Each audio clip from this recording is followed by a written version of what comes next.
That was absolutely wonderful. Only somebody who played her last college game in the Final Four would really know about the combination of pressure and emotion. Jennifer Azzi does. Jennifer? There is nothing like playing for a national championship. I had a whole range of emotion. I was nervous, I was excited, and I was scared to death all at the same time. I couldn't even sleep the night before the game.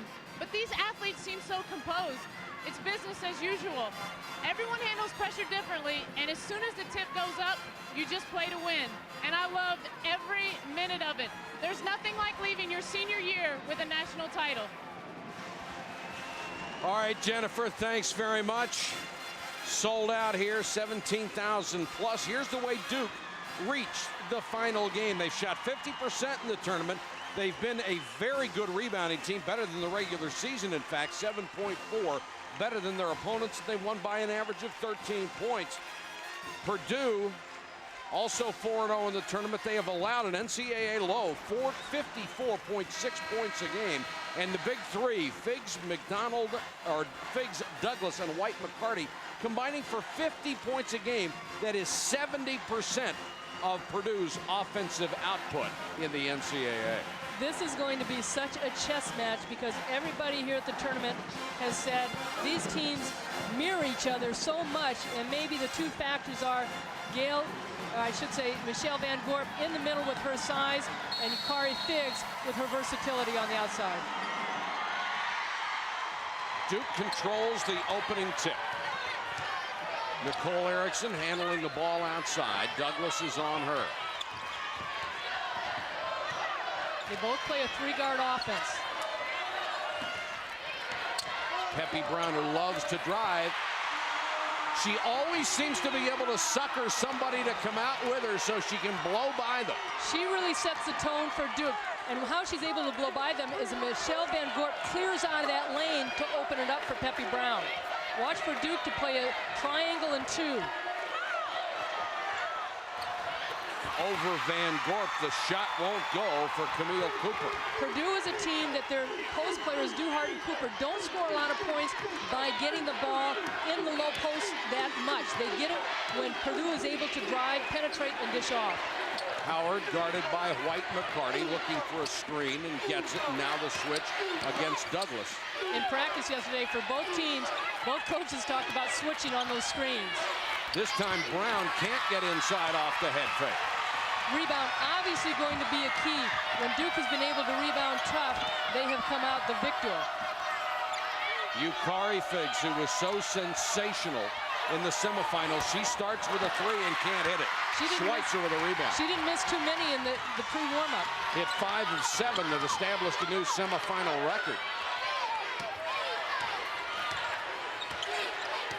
Duke with a 2-0 early lead.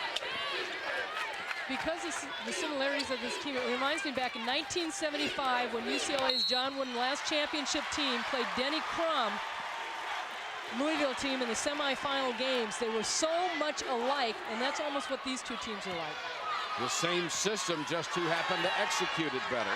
And as a matter of fact, Purdue's last basketball championship was 1932 when Coach Wooden was Player of the Year, a three-time All-American at Purdue. Figs works around the screen, tries to penetrate on Howard, and she traveled. Looks like both of these teams defensively know what to expect from the other ball club. Both teams take pretty good care of the basketball. Figs had 3 turnovers the other night, but the team, Purdue, only had 11 turnovers, as did Duke.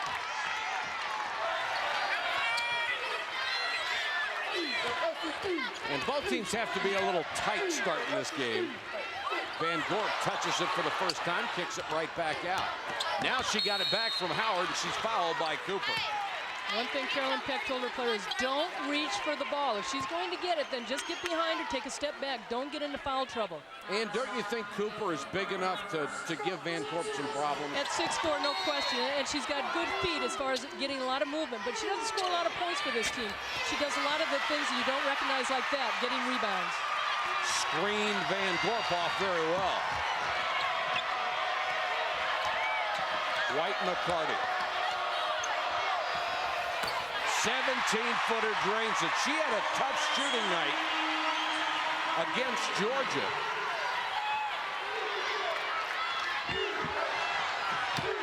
But she always seems to come through in the end, doesn't she? Gail Goestenkors talked yesterday in practice saying, we want them to hit the outside shot. Don't get that penetration, because that's where Purdue is so tough on the offensive end, is driving to the basket. Peppy Brown. And there's another travel. Erickson tried to make a move out of the corner. Unusual for both these teams getting some traveling calls, unforced errors, but here you see Stephanie White-McCarty, as you said, in the first half against Louisiana Tech, she was 1 of 7. But what's so fun to watch these teams, especially Purdue, they're like a well-oiled machine. They don't panic, and whoever has the open shot, they take it. And of course, we saw Duke against Tennessee. If they were ever going to panic, that would have been the time. Cooper gets her first bucket. Here's the steal. White-McCarty back the other way with the miss. Schweitzer to Erickson. 1-on-3, and she'll wait for help. In the last game against Georgia, Hillary Howard and Nicole Erickson did not have any turnovers, but it's different already. You can see Purdue defensively kind of really sagging back, forcing Duke to take that outside shot, but they're still trying to go inside. Erickson lost it again. Yukari Figs took it from her, and they're going to call Erickson with a foul. We talked so much about how poised these two teams are. Yukari Figs putting the defensive pressure on Erickson. Erickson kind of panicking a little bit of a shove off right there, because she loses control. She pushes that arm out, and when Figs goes down, that's where the push off is called. 4 turnovers already for Duke in 4 minutes of play. White-McCarty double teamed. And Erickson quickly picks up her second. We've got a timeout on the floor. 15:59 to go, first half.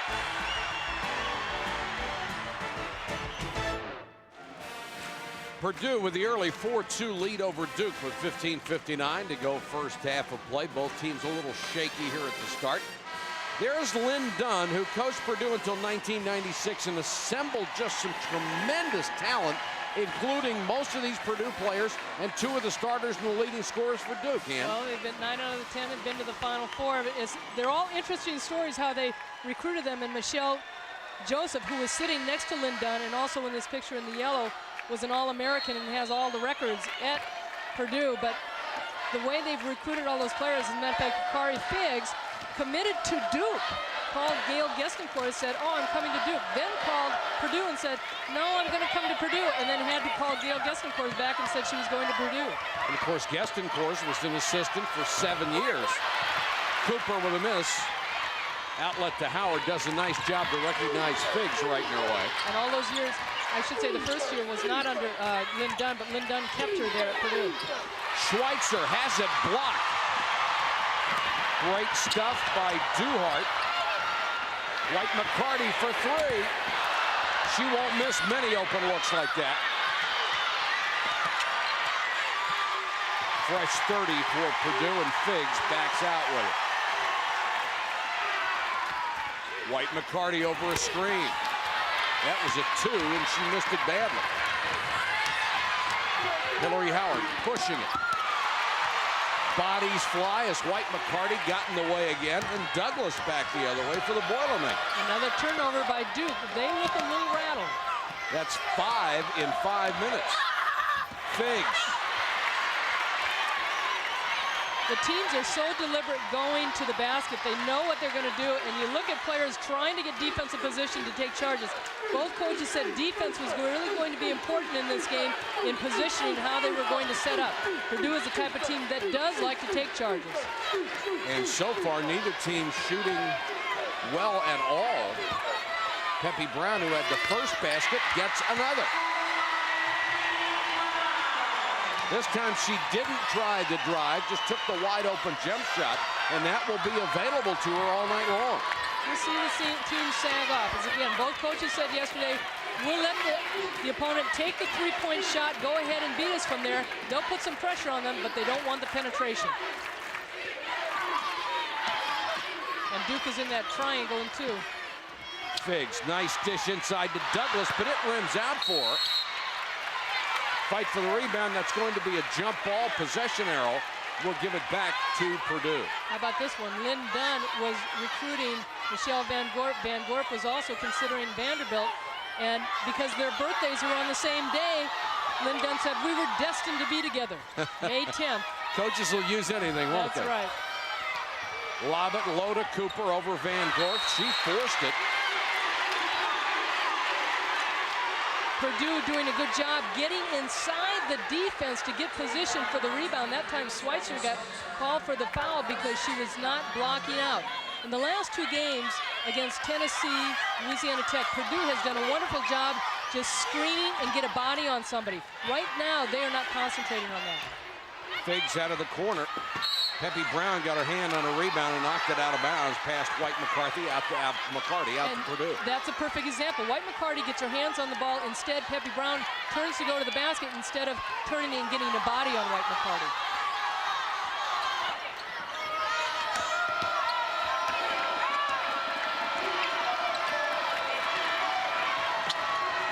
Purdue has missed its last 8 shots. Switching up into the man-to-man. Erickson's got 2 fouls. She's got to let Douglas go. Douglas is left-handed. They worked very hard in practice yesterday. Duke did, as far as trying to concentrate on making Katie Douglas go to the right. There, she crosses over and then comes back with a nice little scoop shot. Van Gorp picks up that foul. It's her first, the 4th team foul. And Douglas, one of those great free throw shooters, misses the first. She's 4th all-time for single season percentage, 82.1. As Purdue is a fabulous free throw shooting team. And Purdue so far just can't find that rim. Well, as much as the anticipation was in this game, you never know how the fouls are going to go, how the jitters are going to go as far as people turning the ball over, missing shots, and that's happening right now with both teams. Well, the jitters are alive and well. And yet both teams, the composure they both had coming into this final game. Save. Douglas leans in. Offensive foul, no basket. Very, very sloppy so far. The effort is there, but the execution is not. Well, sometimes, you know, as hard as you play, and it doesn't click all the time, but as you said, the effort is there, and that's what they have to continue to do, is play that hard. But a good move on Duke's part to take that charge. Van Gorp comes back to help on the press. Howard against Figs. That's a pretty good matchup. And then Howard again, out of control, lost the ball. White-McCarty pulls up and got the roll. 4 for White-McCarty. And a good timeout by Gail Goestenkors. And look at Gail is just smiling over there. You know, what a great relief to have your head coach just kind of say, hey, it's okay, we're playing hard, let's just settle down. Instead of coming out yelling at them, but she's stern. 7 turnovers so far for Duke. Hillary Howard, who doesn't score a lot of points, she sees the lane, but all of a sudden the defense came right over, and then she just froze. She has nearly a 2-to-1 assist-to-turnover ratio, and all throughout the tournament, we have not seen her mishandle the basketball. Remember, Nicole Erickson already has 2 fouls. Both these teams, seniors in the backcourt with White-McCarty and Figs for Purdue, Erickson and Howard for Duke. We've played 7.5 minutes and have only a total of 10 points so far. 6-4 Purdue. Van Gorp to the lane. Nice shot. Where has that been? That's the first time we've seen that shot. She has always been going the other way back into the lane, but this time with a big George Mikan sweeping hook. Against Georgia, that's all she did was turn to her left, which is her right shoulder. But I talked to Pat Summitt after the game, and she said she can go as easily to her right as she does to her left. Nice block out that time by Van Gorp, and Candy Crawford has checked in for Purdue. She played very well in the semifinals. And right now, Yukari Figs struggling with that outside shot. And Figs is going to be called for a hold away from the ball.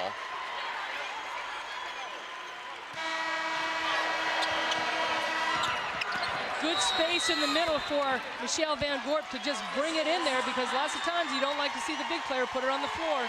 Well, when she's 6'6", once she starts that hook shot, it's all over. Duke and Purdue tied at 6 after she transferred from Purdue. Injury and inconsistency haunted Michelle Van Gorp. She had to get stronger.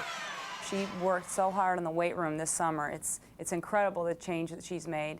And she was not mentally tough last year. People could take her out of the game mentally if they'd push her around, if they'd shove her, if she'd get a bad call made on her, they would take her out of the game. And she was an emotional wreck, and I had to sit her on the bench. So she has come so far, farther than any player that I've ever coached, both mentally and physically. And named Kodak All-American this week, the first All-American in Duke women's basketball history. She broke her elbow in high school and then had to have foot surgery coming into Duke, so she was not prepared to come back right away. She played in pain for a long time. Peppy Brown forced that one up, rather. And now they're going to call a foul against Crawford for pushing off underneath. And the one thing that Purdue players have done since this game started is really wolf at the referees after every call. Well, look at Candy Crawford at 6'1", just banging Michelle Van Gorp. And a lot of people felt that this foul is on Van Gorp going over the back, but it was Crawford on the other side against Peppy Brown. 4 team fouls on each club. And there's the 3. Nicole Erickson with her first bucket of the ball game. She had 22 against Georgia and had been averaging 22.5 in games against Old Dominion and Tennessee. It's just a matter of time before we're going to see any. Duke switching up their defense again. Looks like a 1-3-1. Parent number 4 is in for the Blue Devils, and we have a tie-up in the lane. Possession arrow will give the ball to Duke. You know, talking about the recruiting, we talked about Figs and Van Gorp. Well, White-McCarty committed early to go to Purdue, and her favorite player was Michelle Joseph. She was, and also played AAU ball for her. She was promised number 22. When Nicole Erickson came in, she wanted number 22 and couldn't get it. Now, because Michelle Joseph was her favorite player. Now she's wearing it at Duke. Duke with a 3-point lead. Schweitzer to Van Gorp, too high.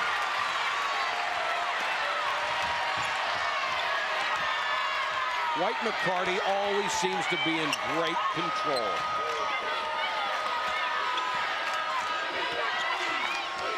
Yukari Figs around the screen. White-McCarty, 11 on the shot clock. Behind the back and then spins and buried it. White-McCarty with half a dozen. She's not quick, she's not fast, she doesn't jump. She reminds me of Larry Bird. Just does all the things that they say you can't do, but gets the job done. They say that she is as well known in Indiana as Larry Bird and Bobby Knight. Erickson, scoop shot, wouldn't go. Van Gorp, got it. Things starting to heat up a little bit as both teams settle into this championship game.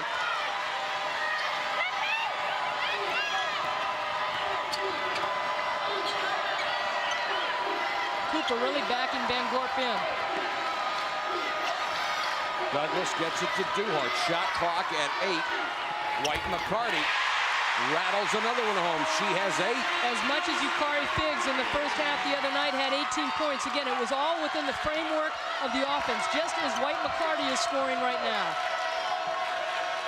The lead is 1 with 9:15 to go. First half of play from San Jose, California. Brown. Oh, that's a tough pass she caught. Van Gorp right in the nose with it.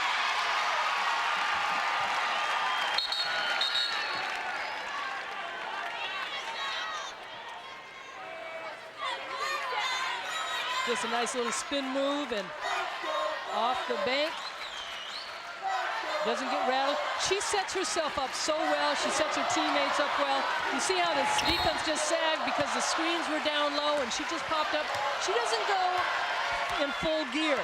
She just real slow, real slow. You don't have to go fast all the time to get open. And she always seems to have that extra move. If the first one doesn't work, she's got something waiting. Figs outside directing traffic. Purdue trying to regain the lead. White-McCarty is hot, and she knows it. No basket travel. Our coverage of the NCAA championships will continue Thursday on ESPN2 with the semifinals of the NCAA Division I Hockey Championships. It's the Frozen Four. Coverage begins at 4 Eastern, New Hampshire, Michigan State, then Maine against Boston College. See the championship Saturday at 7:30 on ESPN. I really like how Purdue has taken the ball out of Hillary Howard's hands. They're making Nicole Erickson bring it up, which will get her a little bit more tired off her shots. And now you see Rice bringing it up too. But they've totally taken the ball out of Hillary Howard's hands.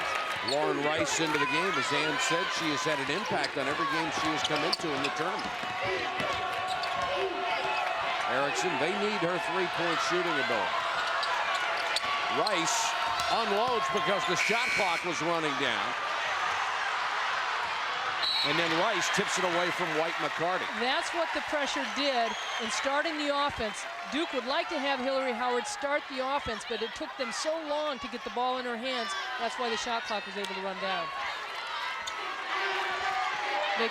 Gail Goestenkors calls Hillary Howard her little general. Douglas, too strong, and Rice with a rebound. Rice is very fundamentally sound. She's not spectacular at anything, but she can do it all. She's from Indiana. Well, that tells you, doesn't it? Basketball country. Van Gorp asking for the ball inside. But Parent can't get it to her. Shot clock's down to 8 already. Parent's not an outside shooter, and Purdue is just sagging off her. Rice tries a tough bounce pass inside, picked off. Here comes Figs, picked up by Parent. That was the 10th turnover so far on Duke. And Parent will get the foul for the Blue Devils. 7:29 to go first half. Duke still by 1 over Purdue. There is a busy man, Joe Oliva, Duke's athletic director. He and school president Nan Cohan have been traveling back and forth across the country because they have to be there in support of both the men's and women's basketball teams. On Thursday, 2 o'clock, they left North Carolina for Florida. Then Florida on Friday morning for San Jose. No rest for the weary. Friday night, San Jose back to Florida at 4:30 in the morning. Sunday at noon, out of Florida, and to San Jose at 2:30. Tonight, they will leave San Jose after this game at 10, get back to Florida at 5:30 in the morning. They have only gone 10,642 miles. Well, they better sleep on the airplane. Don't you love it that for the Duke program, and both coaches are known by their first initial in their name, Coach K and Coach G. That's right. And this looks like another foul on Van Gorp. That will be 2 on Michelle Van Gorp. Nicole Erickson picked up 2 early. And Gail Goestenkors pleads her case to Teresa Dahlem, one of the 3 officials, along with Bob Trammell, Melissa Barlow. The alternate is Barbara Smith. Our congratulations to them for their selection for this national championship game. Now, Carolyn Peck knows that Duke knows that they don't get a lot of points inside, but they're going right into Cooper and getting Van Gorp into foul trouble. Van Gorp has fouled out of 5 games, and Carolyn Peck is very happy with the way her team is playing right now and getting each other the ball. It's tied, but they're getting other players going. Cooper, 1 out of 2 from the line. We're tying at 11. And that definitely takes the X factor out of there with Van Gorp and her size. Howard, good drive, got it to Peppy Brown from 14 feet. She missed it. Lauren Rice kept it alive. How many times has she done that in the tournament? Lauren Rice has been the big spark off the bench. Not only her physical play, but her emotions really run high for this team. Katie Douglas picks up her second, the team's 5th.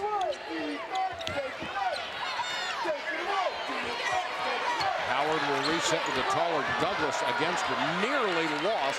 Schweitzer had to go flat out to save it. That's what Duke has done so well, is off those cuts, and they get the ball on the run. We talked about that earlier, Mike, in their games. They have not been able to do it against Purdue right now. It's been exceptional defense by the Boilermakers. Shot clock again is down to 9, and now Rice will fire from the top of the key.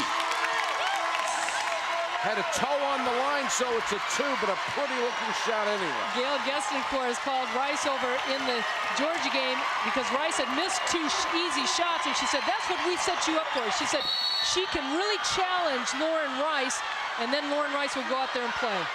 Schweitzer picks up her second personal foul. So the top 3 scorers for Duke each has 2 personals in the first half. And now with 6:30 left to go in this first half, Purdue at the free throw line with 1-on-1. And this is what Purdue does so well. When they're not shooting the ball well, which they are not in this game, they get themselves to the free throw line. When they're shooting well, they don't go to the line as much. But in the tournament, they are shooting 21 more free throws than their opponent. Schweitzer comes out of the ball game. She's disgusted with it. Van Gorp is already out. White-McCarty misses the front end of a 1-and-1. She's an 80% free throw shooter. And Douglas missed 2 and Cooper missed 1. Duke has given Purdue multiple opportunities with all those turnovers, and Purdue has not been able to take a big advantage of them. They could easily be up by 10 points. Rice walks. Give credit to Purdue's defense because right now Duke is making the cuts, but what's happening, Purdue is making them cut behind. So the defense is right there in front, and that's why they're not able to get the passes. Duke is not. And still, with all these mistakes, the Blue Devils are up by 2. And in foul trouble. Aren't they ever?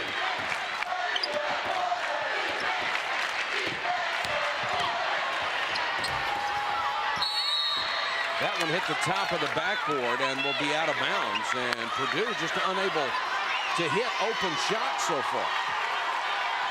5 of 18 from the floor. Full court pressure. Plus, this pressure has really rushed them. They get their offense set up with 10 on the shot clock. But remember, this Duke team played Old Dominion that plays a scattered, tough press. Then they come against Tennessee, one of the best presses around, and they break them easily off the pass and off the dribble. Shot clock at 5. Up to Erickson with a taller Douglas in her face. Excellent defense by Purdue. Then a loose ball. Rice has it. She'll reset. Howard gets a good look. Maybe shot it too quickly. Although you can understand why. Given an open shot, they haven't had many of those. Yukari Figs spins out on the 3. Well, right now, Purdue, Mike, they've done a great job on the boards. They've been keeping things alive. They've also been getting pretty good shot selection. Nice backdoor by White-McCarty. But she missed the shot, and Lauren Rice with another rebound. Rice doing a brilliant job with Van Gorp on the bench. Rice for 3. Peppy Brown, offensive rebound. Too strong. Loose, and it comes out to Tiffany Young, who gets it to Figs.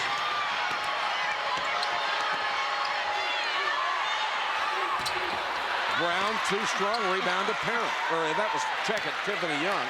And Parent brings down the rebound. 4:15 to go first half in an amazingly low-scoring game.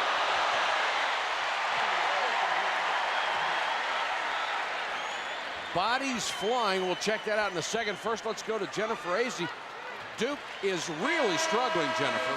Well, Mike, since we've been kind of following Duke through this tournament, they look totally different tonight. They're not as loose. They're not attacking the basket, not penetrating and kicking it out for threes. I really think it's due to a nervousness. Both teams really want to win, but it looks like they're fighting a little too hard right now. Boy, it sure does. We have seen them play much, much better throughout the tournament. That last foul, a big one against Purdue because it was 3 on Katie Douglas. You know, that's such a great point, but you also have to remember, sometimes semifinal games are better. Just like when the NFL football games are going on, the Super Bowl is kind of a bust. And as much effort as the teams put into it and as hard as they're playing, it's not about whether they're nervous or not. Sometimes things just aren't clicking. Ball is knocked out of bounds with 3:57 to go first half. Duke by a pair.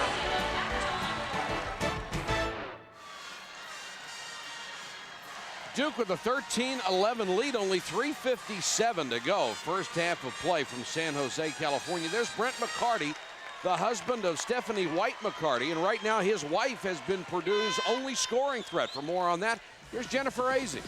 Well, Mike, Stephanie White-McCarty's having a good first half. She's shooting 4 for 8. She's got 8 points. I look for her to step up a little bit more right now. The rest of the team is only shooting 1 for 13. She's playing good defense. She's showing her senior leadership here. Nice jump shot in the lane. I look for her to come on strong right now. Back to you, Mike.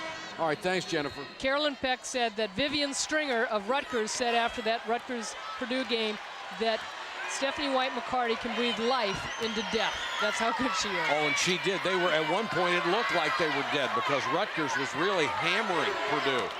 But White-McCarty was lethal in the second half.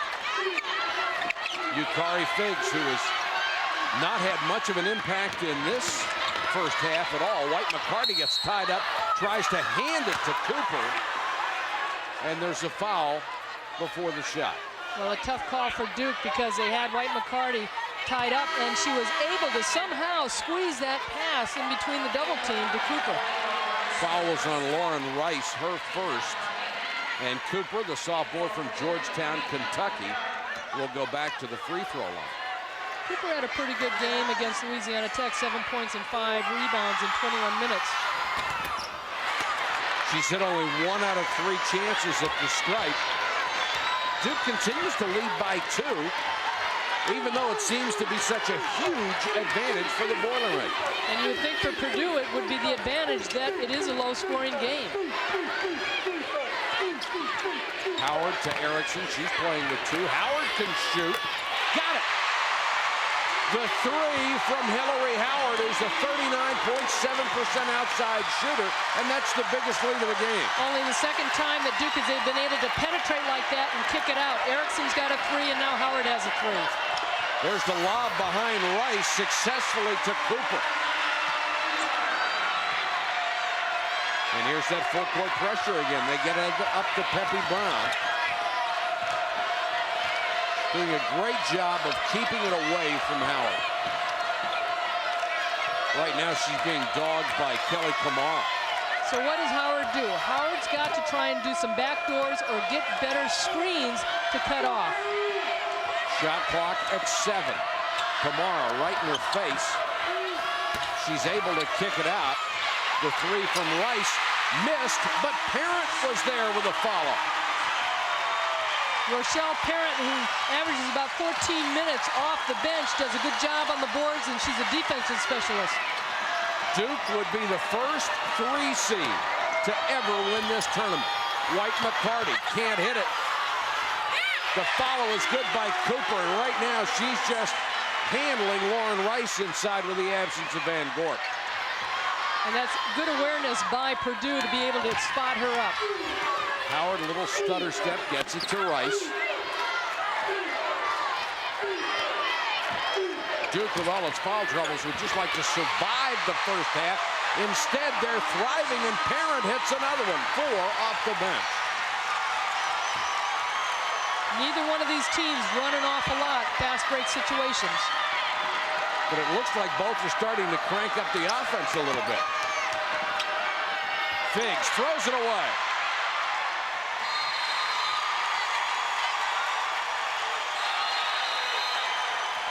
So 1:14 to go in the half. Duke showing some fire in its offense and spreading it out against the Boilermakers. Coming up on the Monistat halftime report, Robin, Mimi, and Rebecca will be along. Nell Fortner, the former Purdue coach, will be with us live, and we'll break down the first half. I think we'll start with turnovers, won't we? No, most definitely. The advantage that both teams has gotten when they're scoring is off the offensive boards, and it's when they're clearing out. So when they have breakdowns in blocking out, that's when they're taking advantage of that second, third opportunity. Duke to inbound with 1:14 to go in the half. Dangerous pass. They got it to Brown. And now Howard against Kamara. Erickson has to tip it back outside. Nice fake by Brown.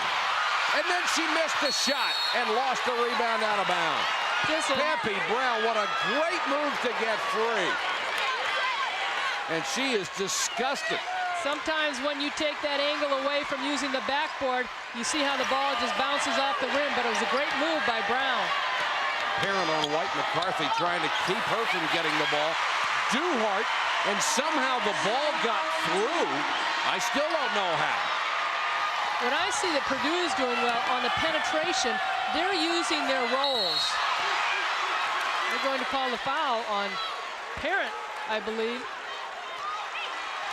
Oh, no, they call it on... I believe that's going to be on Duhart. The pass looked like it was going to go right to Duhart. She just kind of stuck her hands up. But what's happening with Purdue on the penetration, both teams are switching, Mike. And when you switch, you roll to the basket. Purdue is looking for the roller. Duke is looking for the cutter. And if the person setting the screen would go ahead and roll, that would release the passer to give them a good option to get open. The lowest point total in a half in the NCAA tournament comes from 1988 for both teams, and that was 50 points. Auburn and Louisiana Tech 31-19 in the first half. We have a record coming here, 22-17. And Louisiana Tech won that game. That's their kind of game.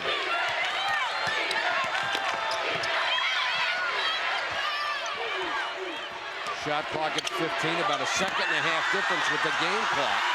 Crowd wanted a foul, they don't get it, and White-McCarty left alone for three, had the wide open look and missed it. Purdue with another chance. Figs against Howard. Tough pull-up jump shot. Knocked out of bounds with 9/10 of a second to go in the first half. And Gail Goestenkors is just livid that nothing's been called. Now she's putting Schweitzer in there for the defensive purpose. Yukari Figs 0 for 6 in the first half after that brilliant game against Louisiana Tech, where she had 24 points, 10 rebounds, and had 4 assists.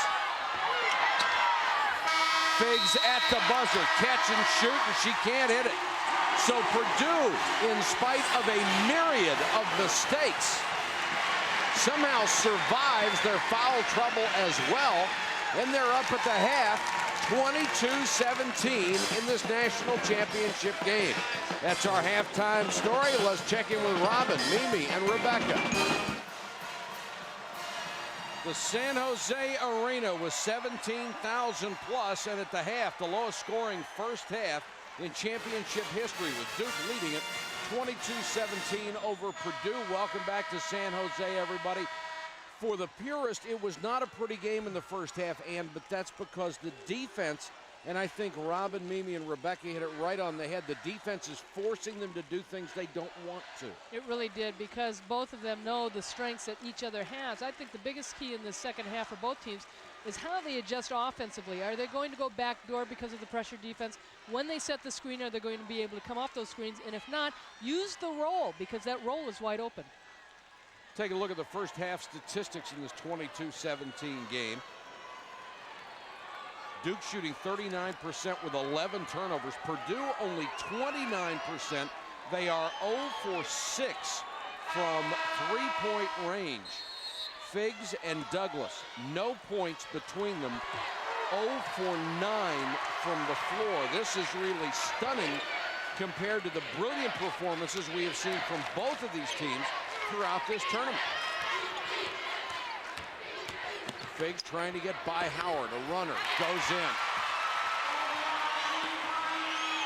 22-19, and here's that relentless full court pressure again. Brown against Duhart. Van Gorp with those 2 fouls is back in. Erickson playing in foul trouble as well.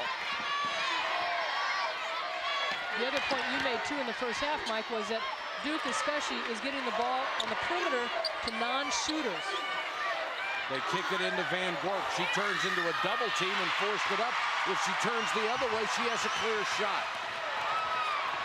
Figs racing down court. That's when she's at her best. And if you can't do it in the half-court game, maybe Purdue is going to try and get some running going. It is a 1-point lead now. Schweitzer against Douglas, who's playing with 3 fouls. Van Gorp forced it again. It's blocked, but a foul call. And boy, Cooper was really upset, screaming after the foul.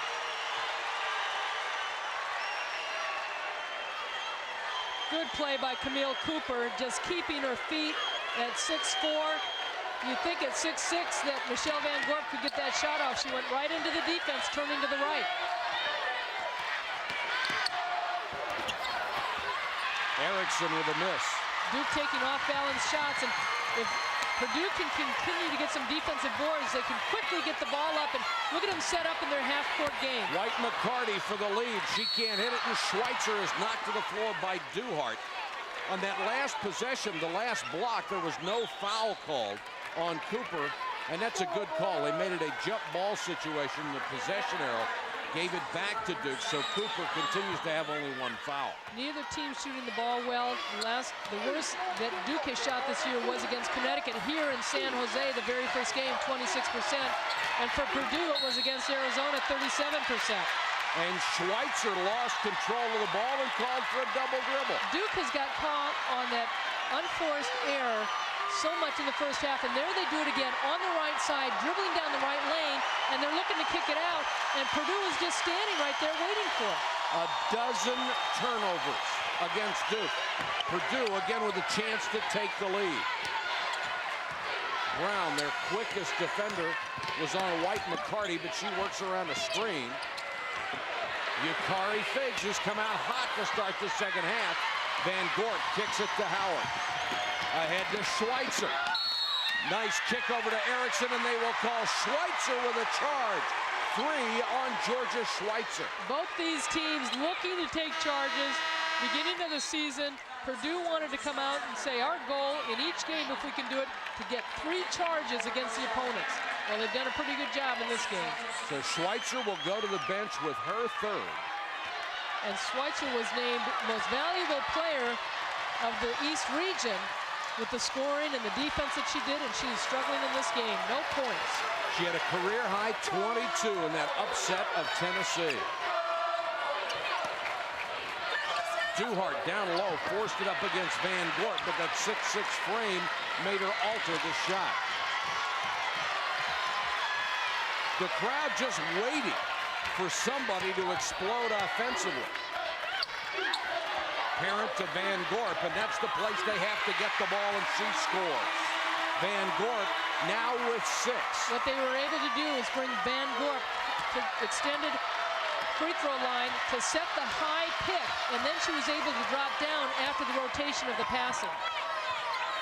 And Purdue doing such a great job of taking the other options away. You get the feeling Van Gorp is the only place she can go. And Douglas, left alone, drains a 3. Her first basket of the game, she shoots that rope. Check it, she had a foot on the line, it's a 2, so the lead is still 1. Peppy Brown lost it on the way in. Camille Cooper has been playing big for Purdue in the middle so far. But here on the other side, defensively, good rotation of the basketball on the perimeter to get Van Gorp open as she came into the middle. Duke ball with 16:32 to go in the ball game. And basically, that's what I was talking about, a pick and roll. She set the pick, and the passes went to the wing, and she just rolled into the middle. Erickson out of the corner. Got the shooter's roll. 5 for Erickson. We talk so much about the perimeter play of both these teams. Now it's up to somebody else to continue to play big for them. Douglas in the corner. Peppy Brown, good job to knock it away defensively.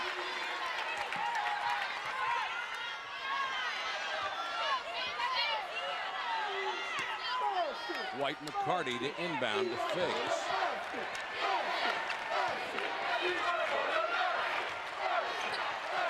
Figs loves to go to her right, wheels into the lane. The shot comes up short. Another rebound to Van Gorp.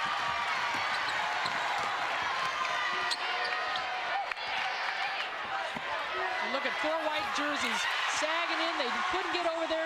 Good balance by Van Gorp and a nice inside look. Parent lobbed it inside. Van Gorp scores again, and Duke extends its lead back to 5. Douglas, who hit her last 3, misses on this. Duhart is there, and she is fouled by Peppy Brown.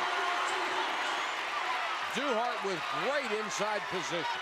Michelle Duhart, a junior, was really not recruited, as she had shoulder surgery in high school, and then she was seen on a videotape by Nell Fortner watching another player.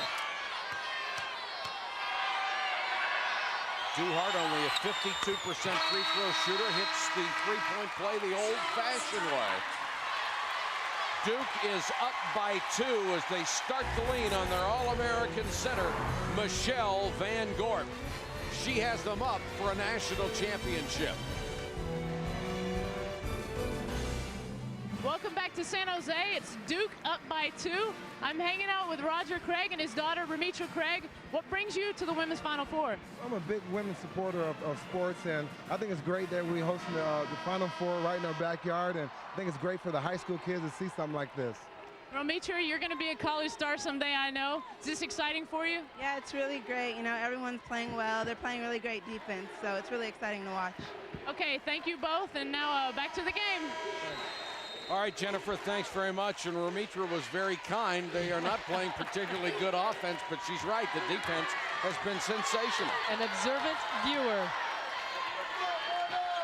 Duke with the ball and a 2-point lead. And they've gone into a zone. They're really sagging in on Van Gorp, trying to clog things up and maybe having Duke shoot outside. Look at those skip passes. You can't take away everything. Those skip passes. Erickson, the shot clock at 5. Van Gorp, who hit a 3 the other night, tries one, and short Peppy Brown offensive rebound. How valuable has she been to this team in the tournament? And tonight she has 5 rebounds. Peppy Brown is the rebounder. She's their leading rebounder. Schweitzer to Howard. Brown at the baseline. White-McCarty with a rebound. Purdue can tie with the 2, take the lead with a 3. White-McCarty, look at that control. And Camille Cooper made that happen. She rolled all the way to the basket to keep the defense on her hip that opened it wide up for White-McCarty to drive. Tied at 28. Howard wants the ball, gets it over to Erickson. Van Gorp into the lane, got it. Van Gorp into double figures, 10 of Duke's 30. Duke is just going to have to take it upon themselves, Michelle Van Gorp and Nicole Erickson, to say, hey, we've got to go at Purdue and score some points. And on the other hand, you've got to look for the senior leadership from Purdue. Yukari Figs with a long 3.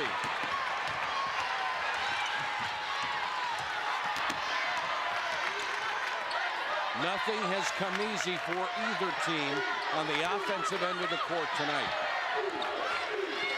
Howard trying to penetrate, pulls up from 15. Douglas with a rebound. Douglas all the way. Well, they let her drive all the way down, and she dribbled with her right hand.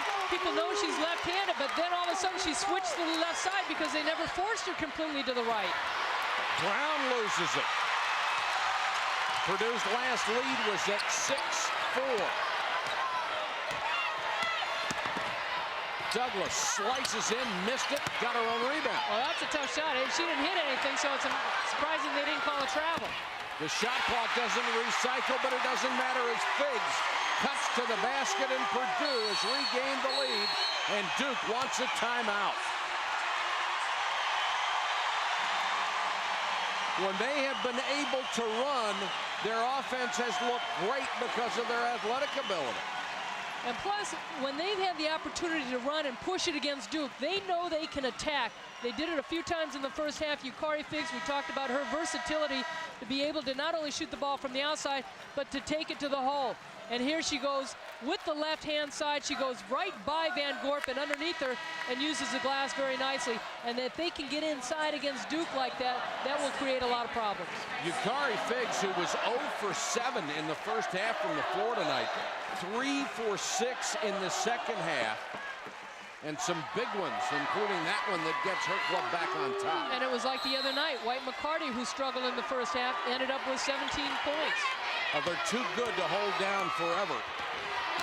Krista Gingrich is in for the first time. She's working in the backcourt, fouled by White-McCarty. That's only her first. And it's the first time we've seen Gingrich in the tournament, not only in the finals, but in the regionals. And boy, is she a good outside shooter, an all-ACC freshman selection. She is the 4th Duke player at or around 40%. Three-pointers tonight, Duke has hit only 2 out of 9. Purdue has missed 0 for 10. They are both among the best three-point shooting teams in the country. Peppy Brown to Van Gorp. Oh, and what Van a nice Gorp. block from behind. That's 2 quick ones on Stephanie White-McCarty. Looked like she got all ball. Well, Duke did a good job rotating. This is where White-McCarty is so good. Off the ball defensively, she helps out. Look at her sag in, and she gets the ball, but Michelle Van Gorp gets an elbow by Crawford right here when she comes down. So she got nailed in the face a little bit. Van Gorp, a 60% free throw shooter, named a Kodak All-American this week, the first All-American in Duke history, misses the first free throw. And against Tennessee and Georgia, she knocked her free throws down when she needed to, as much as she has struggled this year from the free throw line. Can you imagine the range of emotion for Van Gorp and Erickson, the Purdue transfers, playing their old team for the national championship? You know, it really is an exciting situation. I think it's more exciting for the fans and everybody, too, because you know well, Mike, when you're out there playing, you're playing against your brother, your father, your sister. Yeah. You're out there playing ball, and you're out there to win, so you block who your opponent is out. Yukari Figs, bucket and the foul.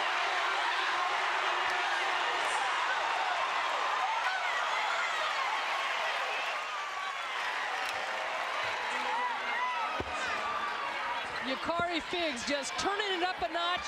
As we talked about, she is now taking it to the hole, taking the penetration.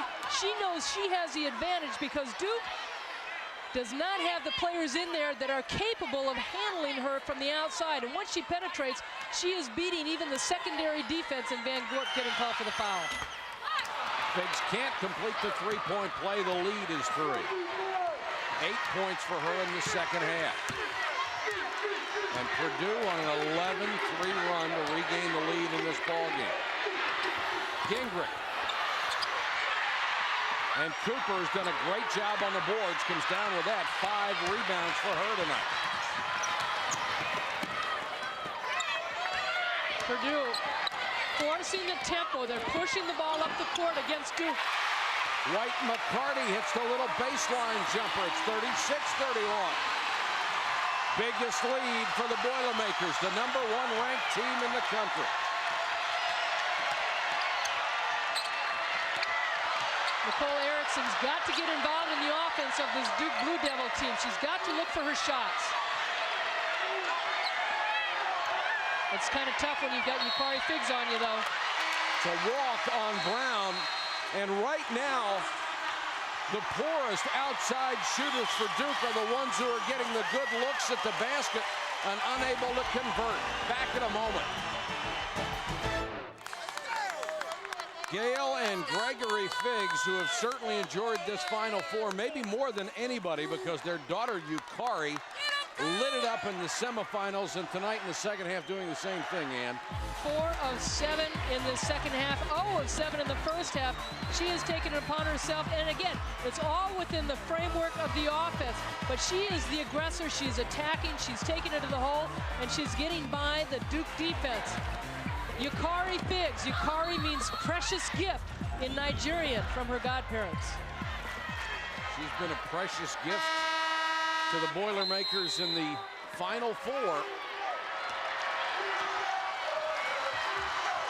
24 points against Louisiana Tech, 8 tonight, all in the second half. White-McCarty against Schweitzer. This is Douglas. And she walked. Well, they had the setup.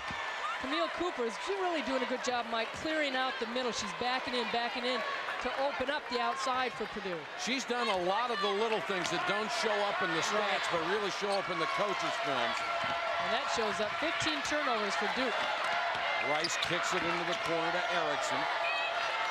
And then right through the hands of Lauren Rice.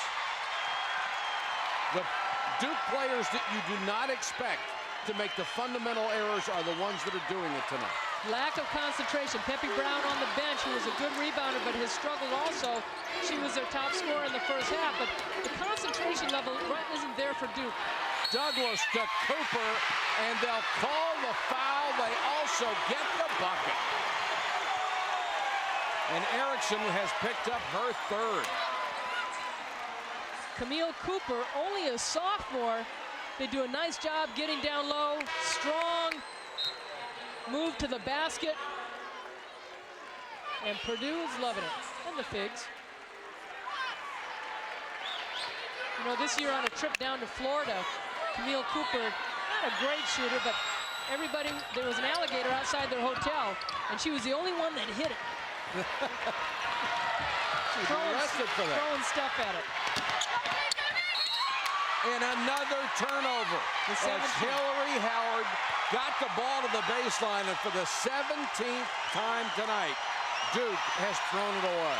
17 turnovers, their season average, and Hillary Howard coming off a spectacular game against Georgia where she had no turnovers. A 10-1 run. Oh, and Van Gorp got away with a little shove on White-McCarty. Schweitzer and Erickson, the long-range shooters, have been unproductive.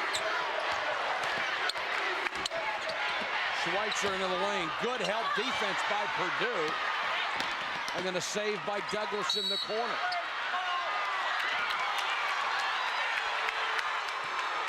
And this will be another foul against Duke. And it's on Lauren Rice. That is her second. Well, the one mistake they had, a great double team in there, and then Rice reach. All you have to do is stay strong, keep your hands up, don't try and pick the pocket, because that's where they're going to call a foul, whether they see it or not. Under 10 minutes to go for a national championship. Purdue now up by 7. White-McCarty just wouldn't fall for it.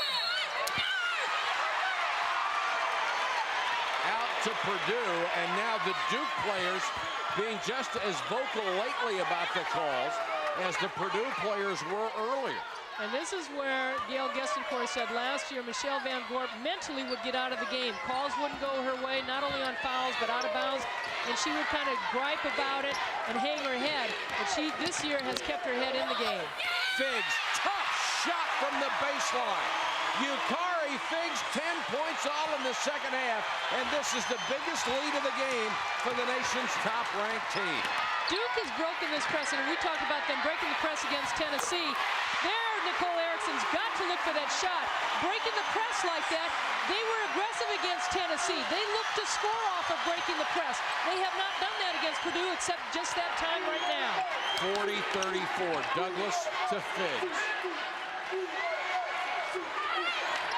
The offense certainly better for both ball clubs in the second half. Figs taking it all on her shoulders, draws a foul. Figs will not really score going to the left. She'll switch back to the right. And once she goes left 1 or 2 dribbles, she's going to come back to the middle when she's got room off the spin. What the defense has to do is just contain her and not go for the block shots. The last foul on Lauren Rice, her third.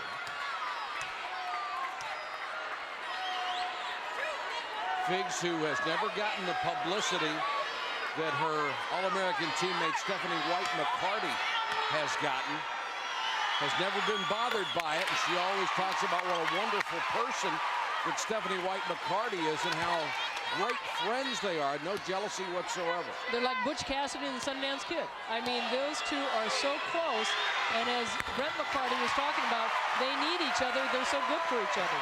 A dozen points for Figs. They beat the press. 2-on-2. Rice will wait for help. White-McCarty on the three-point shooter. Erickson gets a screen. Back to Van Gorp. And Van Gorp hits another from the lane. She has 13. And what a good mismatch. Nice pick and roll. Erickson recognizing the mismatch inside with Van Gorp after White-McCarty's rolled off on her on defense. Purdue right now really seems to be in a flow of their offense. Cooper blocked by Van Gorp, and this will be a foul on Duhart, reaching over the back. That'll be 3 on Michelle Duhart. Here's a nice pick right there, and then McCarty's caught right behind. The help is too slow getting over there, and those are the kind of shots that Van Gorp is going to have to continue to knock down. The lead is 6 with 8:18 to go in the game. Mike Patrick, Ann Myers, Jennifer Azzi, our entire ESPN crew. Glad to have you with us from San Jose. It's starting to heat up here. They're working that two-man game right there. Easy shot for Van Gorp. She missed it, but great job by Schweitzer to kick it back out. Well, Van Gorp took herself away from the backboard. Van Gorp again, this time over Figs.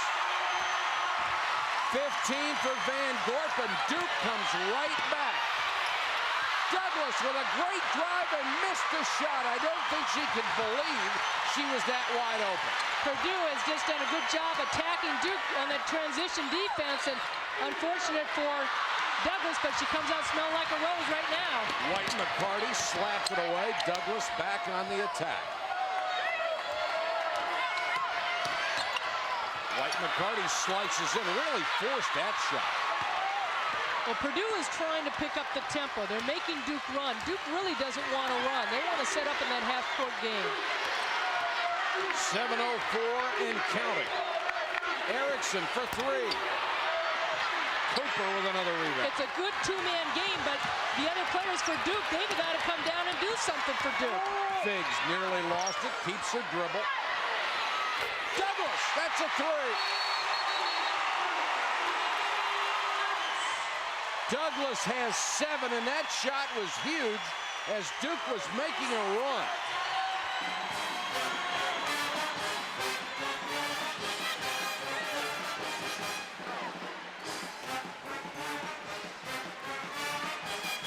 .38 with 6:46 to go in the game.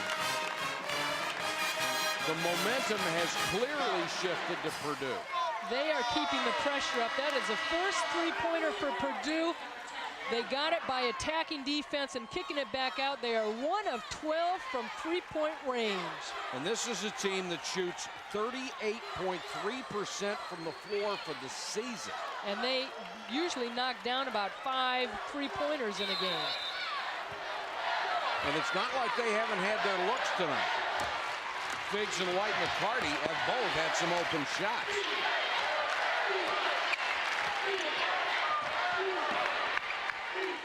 Howard can hit the 3 given the chance. Schweitzer. She misses the 3, and the ball is out of bounds out to Purdue. Timeout on the court, 6:27 to go. The Boilermakers by 7.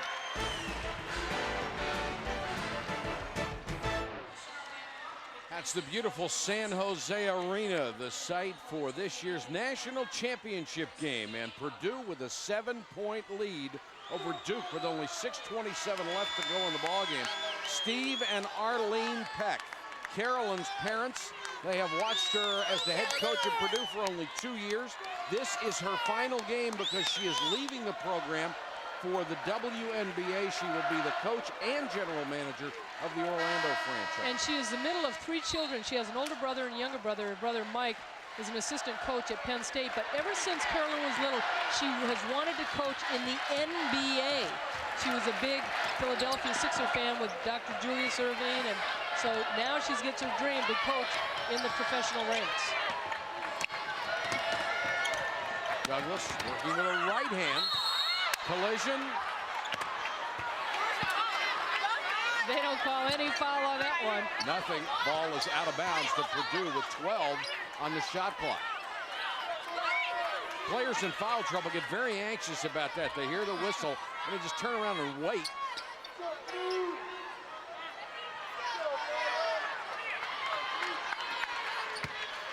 Lauren Rice doing double duty. She's even cleaning up the floor.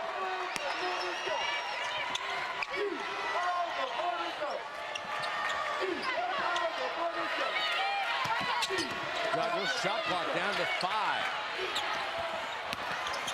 That missed everything. Peppy Brown with a rebound, and she's fouled. Well, Peppy Brown was playing defense on Yukari Figs, trying to keep the ball out of her hands, and kind of an air ball, whether Douglas got blocked or her arm got hit, but it was short, and Peppy Brown had the presence of mind to be there. Duke desperately needs to get its offense back in sync. Only 2 players have scored for the Blue Devils in the entire second half. And they're going to continue to play that 2-man game, but on the weak side, Duke's got to get some rebounds. Erickson back to Van Gorp. Those are the 2 people. Peppy Brown wide open in the lane, missed it, but got it back. And she draws the foul on White-McCarty. That will be 3 on the All-American.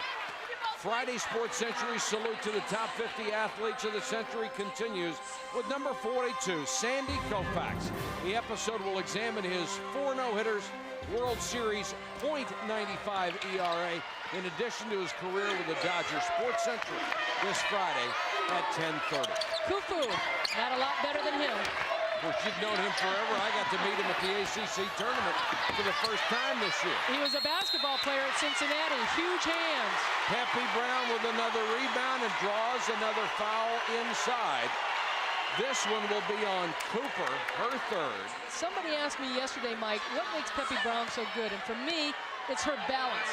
She creates everything because of her balance. Her center of gravity is so low, she bends her knee, and that comes with soccer. Her dad came over from Ghana on a soccer scholarship to Clemson, and she and her sister were brought up playing soccer, and she said, boy, if we didn't bend our knees, our dad was all over us. She misses the first free throw. She gets another with 5:24 to go in this game. Hits the second. The lead is cut to 6. This is the time of game when you have the feeling that White-McCarty is just ready to drive a stake through your chest. And this also, in watching Purdue, they're very deliberate. They are taking their time. Look at that pass by White-McCarty, setting everything up. A very unselfish team, but they know that they've got a handle on this game right now. Cooper has 9. Check at 11. She only averages 9.5 a game. The lead back to 8. Erickson's had a tough time against Douglas. Well, the spacing has not been good for Duke to get the ball inside to Van Gorp. She's coming out so far that's closing up the gap for the passing lane. Shot Clock down to 3. That is not Peppy Brown's shot, and it's an air ball from 16 feet. Stephanie White-McCarty, the All-American for Purdue. The ball is in her hands, or Yukari Figs, but look at the drop-down pass by Cooper down low, and White-McCarty, again, able to make that pass because the defense isn't exactly sure what she's going to do. I think Carolyn Peck has done a brilliant job. You talked about the adjustments that a team has to make at halftime when things haven't gone well. Purdue has made the adjustments. Purdue has done a better job setting the screens, and they're attacking to the basket much better than they did in the first half. They're getting the angle on Duke, and Duke is not able to switch off quick enough. Possession arrow gave the ball back to the Boilermakers with 11 on the shot clock.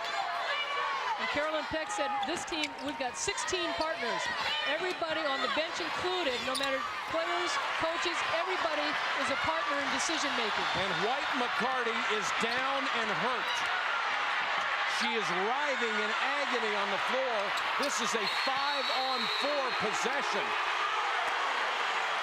And the reason the officials did not stop play is because she was not in danger, because all the action was at the other end of the court, but she apparently sprained her ankle, and boy, was she hurting. And we've seen that so much in this tournament. Samika Randall with Tennessee, Erica Gomez with UCLA.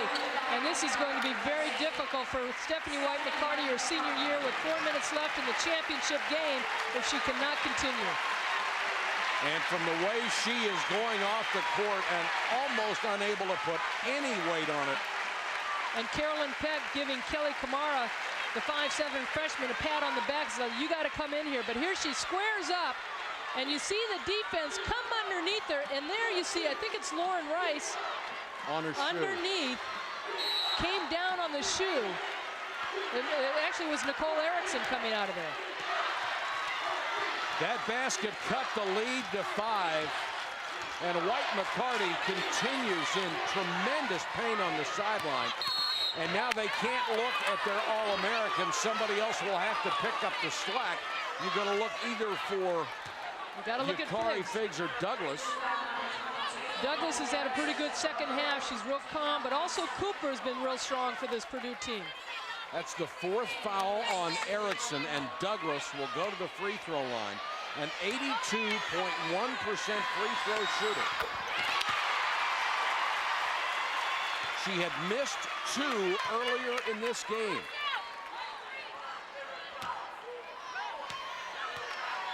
Brent, the husband of White-McCarty, comes back out to see about his wife. Douglas with a couple of free throws. 3:49 left. The lead is 7 for Purdue.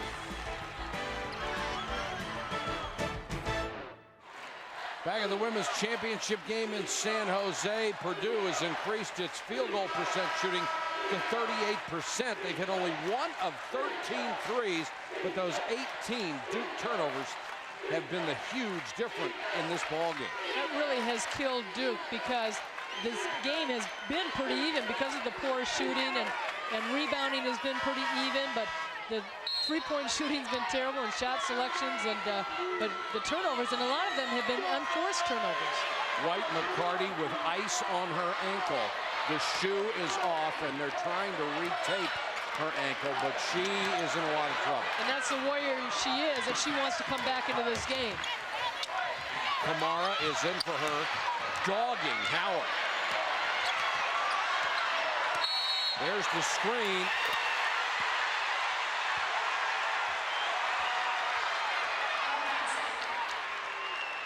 They're saying Van Gorp moved a little soon on that. I don't know, she's going over to set the screen again.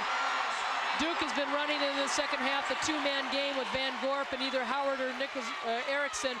And you see Van Gorp going, and the defense goes down. Kamara knows, not much bump right there, but as soon as the roll is, Kamara just goes down. I don't think Van Gorp hardly touches her. Kamara hits the free throw. Kelly, a freshman from Schererville, Indiana. And that's the first point off the bench for Purdue. 50-42. Second one won't go. Van Gorp tips the ball. If this foul is on Van Gorp,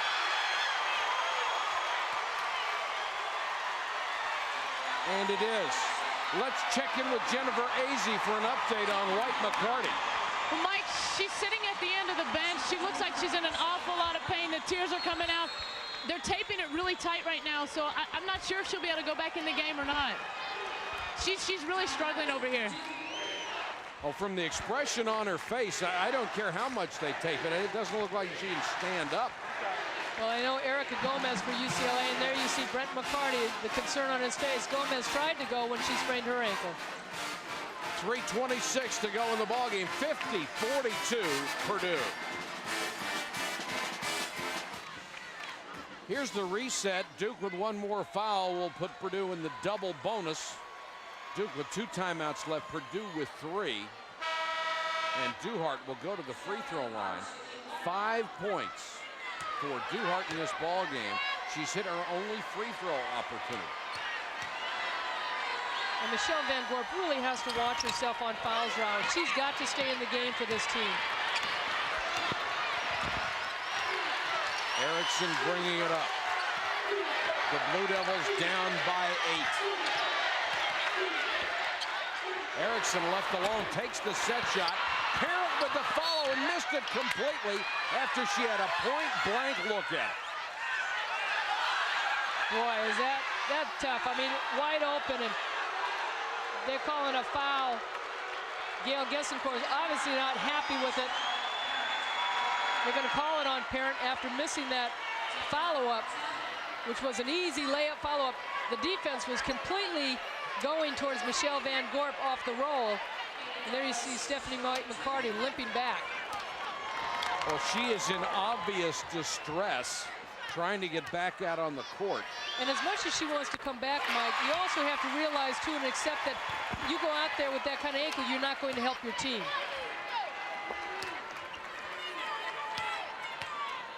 This is the 23rd straight double-figure scoring game for Katie Douglas. Douglas makes it a 10-point lead.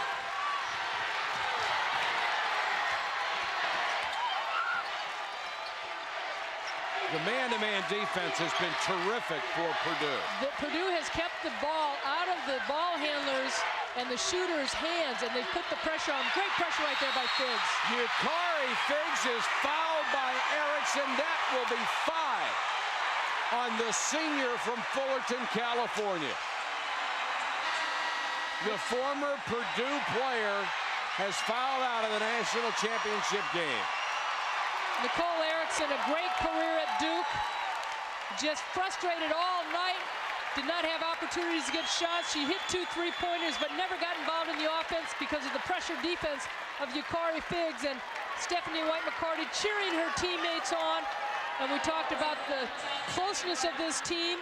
Yukari Figgs and Stephanie White-McCarty staying after the coaching change. They've played for 3 coaches here at Purdue.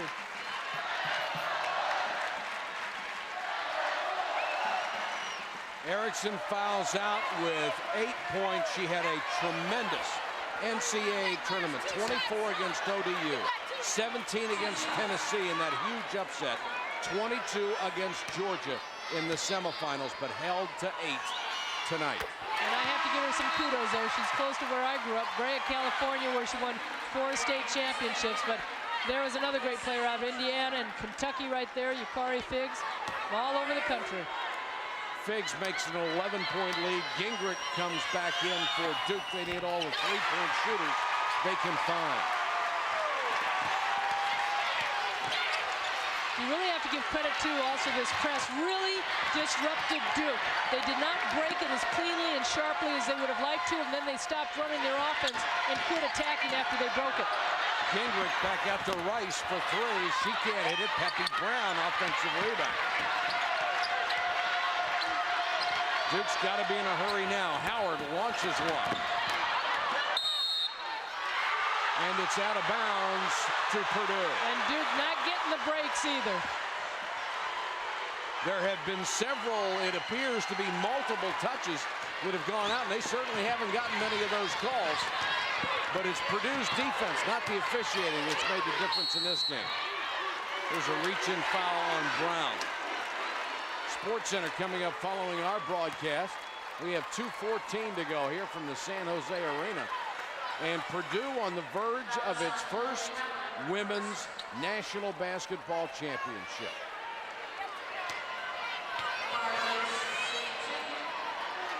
Mentioned the last time they won was in 1932 with John Wooden, a Purdue alumni, and Carolyn Peck.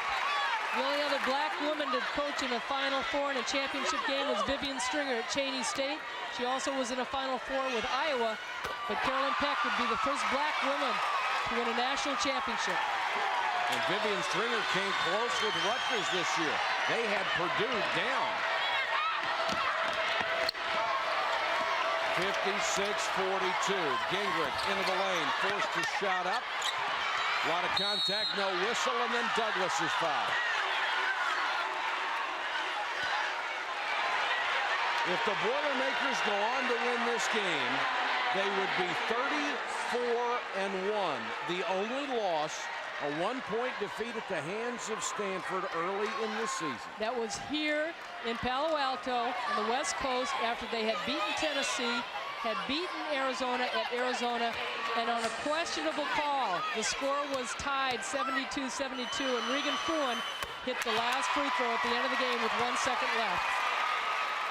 Douglas makes it a 15-point game. She has a dozen tonight. And this is a tough team to foul because they're brilliant free throw shooters. And you can compare that game to the men's Duke team when they lost to Cincinnati early on in that tournament. Defensive pressure has just been tremendous. Gingrich leans into one. Cooper with a rebound. And it's total frustration right now for the Blue Devils.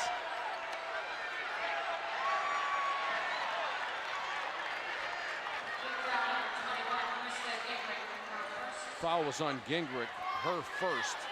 And these are the teams that were the regular season #1 that went on to win the NCAA championship. Louisiana Tech, Southern Cal, Texas in '86, Tennessee, Connecticut, and Tennessee again. The three with the gold stars beside them, the ones that were undefeated. This also would be the first time that a Big Ten team wins an NCAA tournament. This game has become so dominated in the last 4 years by the Lady Vols of Tennessee. And of course, their fans and a lot of other casual fans disappointed that they weren't here again. But this has to be good for women's college basketball in general. The parity in women's basketball is there. There's no question that the Tennessees, Connecticut, Stanfords receiving great exposure for the game, but there's a lot of other good programs in the country.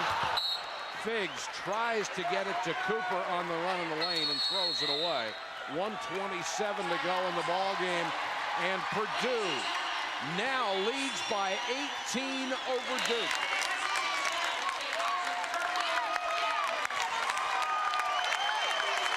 We're at the women's Final Four with 1:27 left. We'll be back in a moment. 60-42, Purdue over Duke. 1:27 to go in the ball game. The last game for Yukari Figs and Stephanie White-McCarty. They are going out in style. If any coach had to start their coaching career to being a head coach with players on their team like Stephanie White-McCarty and Yukari Figs, you're blessed, because they have made this learning experience for me tremendous. They, from the start, day one, have said, Carolyn, we're behind you, and we will help you through this. Because I told them, I said, y'all, I've got a lot to learn. And they said, yeah, but we do too, and we'll do it together. They came in as Miss Indiana and Miss Kentucky in their respective schoolgirl basketball history, and they've lived up to everything anybody could have possibly asked of them. Well, no question about it. You can see their figures right there. And Carolyn Peck only in her second year as a head coach. And in the beginning of the season, the two seniors went to Carolyn Peck and said, we are behind you. We want you to coach us. Even though you're going to be leaving this school, we all want to go out champions together. And boy, did this pay off. Gingrich, baseline blocked by Cooper.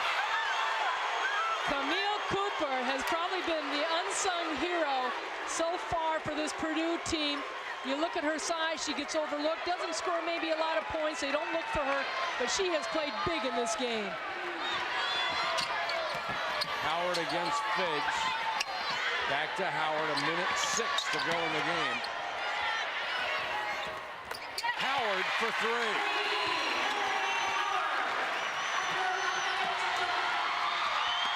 Those were the shots that they needed earlier, desperately, the threes, but the defensive pressure by Purdue would not allow them.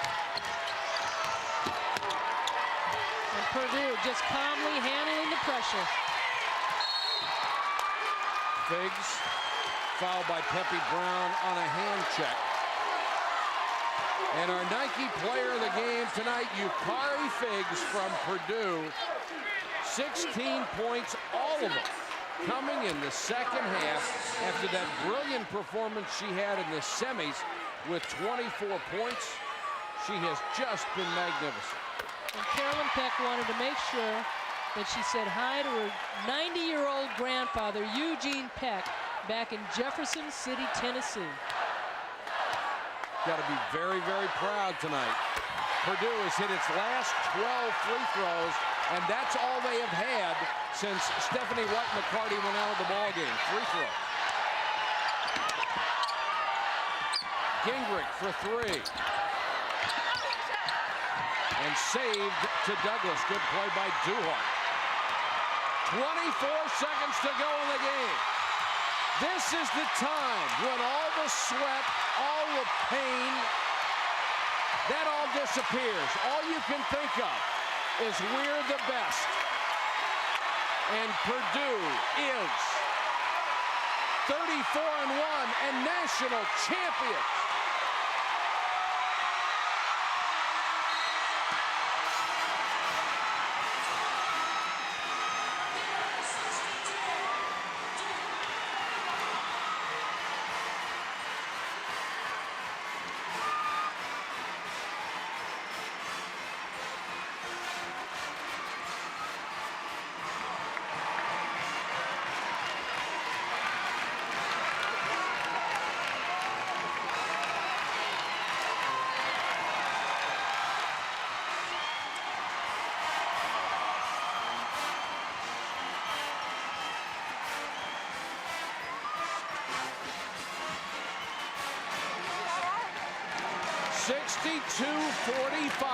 Purdue, in a game that was much closer than the final score would indicate, has won the national championship.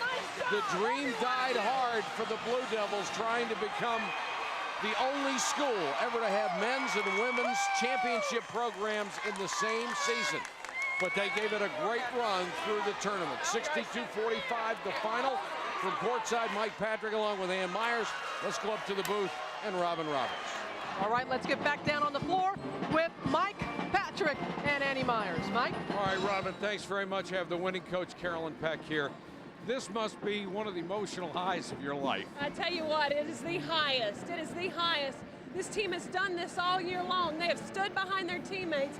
They play hard for each other. And again, Kari Fix showed the great leader that she is. She stepped up big for this team, and the rest of them followed suit. Well, they stood behind you as well, because when you announced you were leaving for the WNBA, there was some concern that how could you lead this team? But they made a pact with you, didn't they? Well, let me tell you, I chose to stay for 3 reasons. My staff, my team, and our fans. They have been supportive of me and this team since we stepped foot at Purdue, and that's why I chose to stay. Well, this is probably the 2 most remarkable years a young head coach could have. I tell you what, it's been great, and I was very fortunate to start my 2 collegiate with this team. They are awesome. I can't say enough about them. Coach, congratulations. Thank you. Let's go to Ann Myers. She has 2 of tonight's stars. The 2 seniors going out as champions, Stephanie White-McCarty and Kari Fix. Just talk about your emotions right now. Well, I think we're just really excited. I'm just so happy for this team. We've come so far, and just everybody just stepped up and played great, and Kari carried us. Yukari, well, you carried him in the first half, and then unfortunately the ankle. But Yukari, talk a little bit about the second half. You kind of took over a little bit. I knew I came out and let my team down in the first half. I wasn't being aggressive to the basket. I was settling for some outside shots, and they weren't falling for me tonight. So I knew, I had 20 minutes to be a winner or a loser, and I wanted us to go out winners. Well, you guys stuck around and didn't transfer. You guys are winners, but talk about being here at Purdue and what this all means. Well, that means a lot. I mean, this is what we stayed for. We stayed for the opportunity. The special group that we have on this team is what makes it really, really nice and really special. And it's just been a lot of fun, and just thank you. Yukari, you 2 are so close, but also talk about the big play of Camille Cooper in this game. Camille played very big for us. She knew she had a tough assignment. Michelle Van Gorp, All-American center, and you got a sophomore going up against her. And Camille stepped up to the challenge and played a great game defensively and offensively for us. Congratulations to both of you. Thank you very much. Mike, back to you.